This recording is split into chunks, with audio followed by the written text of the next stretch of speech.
Si Alberta pala ay may set ng standards across Alberta. Pag sinabi niya, hindi okay lang yan. As a homeowner, hindi ako naniniwalang okay lang yan. I think it's a cause of concern.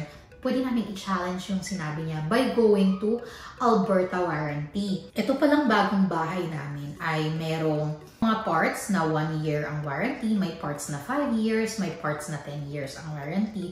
Ni-run through niya ako sa lahat-lahat ng cover ng warranty and also kung paano din maaalagaan yung bahay. So ayun na nga guys, na-busy na naman ang lola nyo. Nagkaroon tayo ng warranty orientation today. So again, kung bago kayo sa channel namin guys, welcome! My name is Joy Fajardo and this is our new YouTube channel, Joy in Alberta. We hope na mag-enjoy kayo sa mga videos na ginagawa namin. So don't forget to subscribe, like, and share this video to your friends na din. At i-click nyo na rin yung bell button para ma-notify kayo pag mayroon kaming mga bagong videos. So ano bang ginagawa sa warranty orientation? Ganun pala yun guys. Pag bago ang bahay, sobrang dami ko nang nakausap na tao. Repossession, di ba, pinakita namin sa inyo before, dun sa page namin sa Facebook. Pre-orientation, before namin mag-possess yung bahay, nag-run through kami, parang inspection day, every single detail talagang, ayan.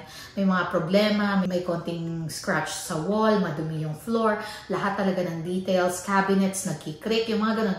Wala naman kami masyadong makita, pero lahat ng pwede mong makita pre-possession day, sasabihin mo, para before the possession, perfect na siya. Come the possession day itself, nag-run through kami ulit with the inspector. Kung meron pa kaming mga problema, sasabihin na naman namin sa kanila at pinagawa nila on the same day. Ayun nga, may Pilipinong pumunta dito, para may construction company sila ang ka-tie up ng bedrock at sila nga ang nag-aayos ng mga small things na kailangan i-touch up lang naman. Very cosmetic na lang yung huli. And then, after nun, meron ulit kaming nakausap. Tungkol naman siya sa HVAC ba tawag doon? Heat and Air Ventilation System. Yun ba ibig sabihin nun? Hindi ko na alam. Basta yun. HVAC yata yung tawag doon. At saka pati yung aming water heater, water tank, at yung furnace. Yung aming furnace, ang may hawak na company kasi noon ay si Legacy. So, may pumunta from Legacy para i-orient kami sa aming heat and ventilation system. So, pinaliwanag sa amin how it works, lahat-lahat, kung in case hindi gumana, ito muna yung una yung i-check. Ang daming diniscuss sa amin. And ito na nga, pangatlo na guys, or pang-apat. Ito naman yung tinatawag nila na warranty orientation. So, yun pala guys, yung kaibahan pag bumili kayo ng brand new at second hand. Hindi namin sure kung ganun din ang pagbili ng second hand dito sa Alberta. Pero kasi kami, nung bumili kami ng second hand sa PEI, walang ganito-ganito, walang orientation. Parang what you see is what you get. So, kung ano yung meron dyan, you have to do your own research kung ano ba, paano ba yan. I mean, i-orient ka ng iyong realtor pero hindi as in-depth as ito. Di ba nga guys? Pakita ko sa inyo yung video ni Kuya. If you want to come over to here. So we have a bunch of buttons on this controller. First one's pretty simple. We have the first button is power. Turns it on or off. Button because we have our timers in our bath mats. It actually is inactive in this situation. This is what we're going to tell it we'd like our humidity to be. We know that if we could kind of maintain 30%, we are good for 95% of our winter. Life is good. So we're going to tell it we like 30%. It only goes one way. When we leave for Philippines, we'll just turn it off as well. No, actually, we're just going to run it. So, yan yung sinabi ni Kuya Darren. Wow, Kuya Darren. Ito palang bagong bahay namin ay merong mga parts na 1 year ang warranty, may parts na 5 years, may parts na 10 years ang warranty. Ni-run through niya ako sa lahat-lahat ng cover ng warranty and also kung paano din maaalagaan yung bahay. Siyempre, iniiwasan itong mga taong ito na magamit ang warranty. Kaya, ino-orient kami kung paano ang dapat naming tamang gawin para hindi namin magamit yung warranty na yun. Isa nga sa biggest concern ko, having kami talaga sa island, ay condensation, humidity, molds. Yan. So, the good thing pala dito sa Alberta is hindi ganun siya ka-big issue. Kasi nga, itong Alberta ay nasa gitna ng Canada. So, geographically speaking, we're not close to big bodies of water like ocean. Meron kaming mga lakes, ponds, pero hindi ocean.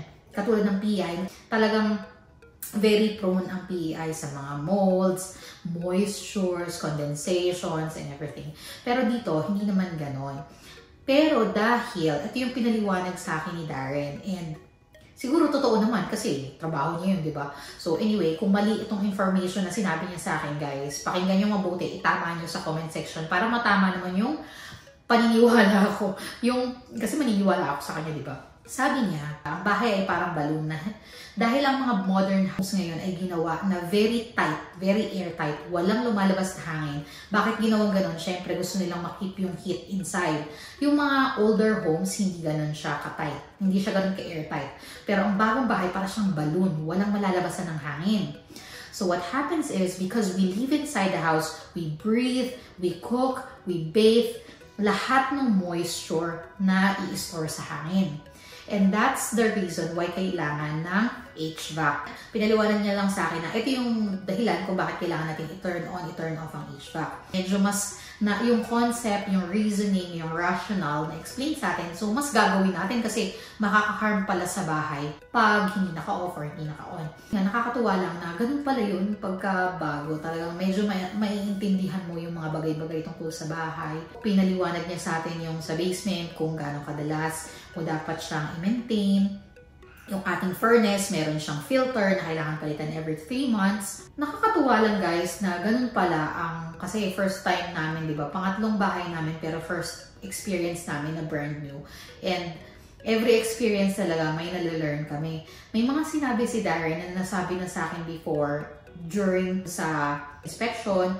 Mayroon na rin iba na nasabi sa akin during dun sa nagpunta nga dito yung sa heat and ventilation namin, yung orientation namin sa kanila. Pero pinakinggan ko pa rin si Darren kasi nare-refresh. So na uulit-ulit. The more na inuulit-ulit sa'yo, the more na ma-remember mo, ito yung dapat kong gawin, ito yung hindi ko dapat gawin. Especially sa amin na bago dito sa Alberta at wala kaming experience sa pagkakaroon or sa pag-stay dito, hindi namin alam kung ano yung dapat namin i-expect during winters, during summers. So at least ngayon, nagkakaroon kami ng idea. So ayun lang guys, kung lilipat kayo dito sa Alberta, sana nakatulong tong video or kung nandito kayo at bago kayo dito sa Alberta, sana kahit paano naitulong itong video na ito sa inyo. Or kung meron kayong itatama na sinabi sa akin ni Darren na hindi kayo agree, punta lang kayo sa comment section. Feeling ko naman, hindi siya maglalay kasi pag may sinabi siya sa akin mali, ang apektado yung warranty. Sila yung mag-aayos ng mali, di ba?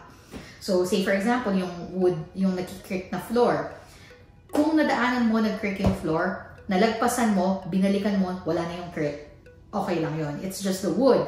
Pero, kunwari, binabalik-balikan mo at tunog ng tunog ng tunog ng tunog, that's a cause of concern and covered siya ng warranty. Kasi ibig sabihin nun, may something wrong dun sa mismong piece na yun. So, ang similarity ni Alberta at ni PEI, ang aming ground ay hindi sila sand.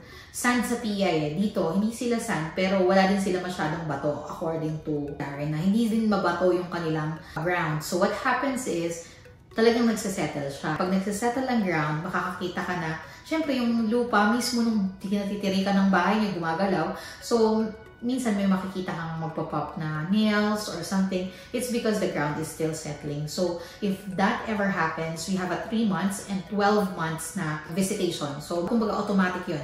After 3 months, whatever na makita namin mali, cause of concern, i-bring up namin yan at tutulungan kami ni Darren. And then 12 months, again, same thing.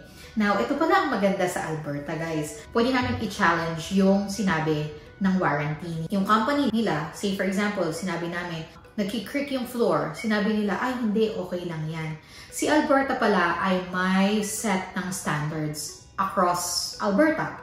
So, pag sinabi ni Darren na, ay hindi, okay lang yan, as a homeowner, hindi ako naniniwalang okay lang yan, I think it's a cause of concern, pwede namin i-challenge yung sinabi niya by going to Alberta warranty. May portion yata ng babayad namin sa bahay na napupunta sa Alberta warranty kasi may mga builders na biglang nawawala, as in parang bulang nawala. So at least covered pa rin kami as a new homeowner. Magpapadala si Alberta warranty, hindi ko alam exactly yung name, pero may Alberta warranty, magpapadala sila ng inspector. Pag sinabi ng inspector na no, that's not okay, ma-overrule niya kung ano man ang sinabi ng warranty ng builder. Usually, i-challenge mo syempre pag ayaw nilang i-accept. Nare-realize namin at natututunan namin along the way as we make this brand new house our own home, di ba? So it's no longer a house, it's no longer a brand new house, it's already our home, di ba? So yan yung mga natututunan natin and gusto namin i-share sa inyo para magkaroon din kayo ng mga idea. Kung iba pa kayong katanungan, kung anong mga pinagsasabi ng ibang mga nakausap naming inspector at yung mga orientation na yan, again, let us know and we'll be happy to share more information with you. Sana nakatulong tayo sa inyo guys and we'll see you in the next video. Salamat! Bye!